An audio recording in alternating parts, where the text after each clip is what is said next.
మీకు ఈ వీడియో నచ్చినట్లయితే వీడియోని లైక్ చేయండి.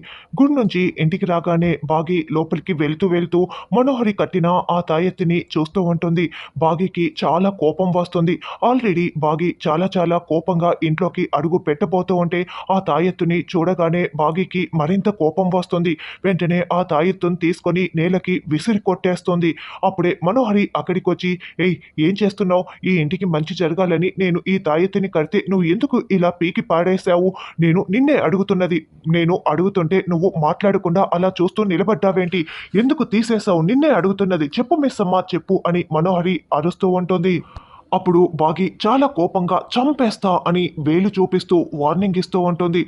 పిల్లలు పెద్దవాళ్ళు ఉన్న ఇండ్లు ఇది. ఇలాంటి పిచ్చి పిచ్చి తాయెత్తులు తీసుకువచ్చి కడుతూ ఉంటే నేను చూస్తూ ఊరుకుంటానని అనుకుంటున్నావా?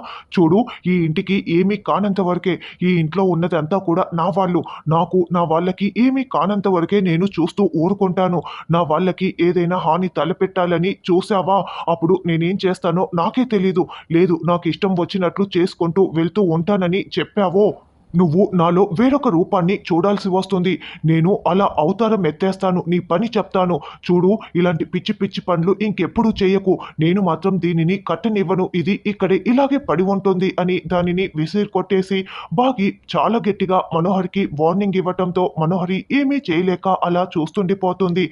బాగి లోపలికి వెళ్ళగానే వెంటనే ఆరు మనోహరి పక్కకు వచ్చి నిలబడి మనోహరిని చాలా కోపంగా చూస్తూ ఉంటుంది.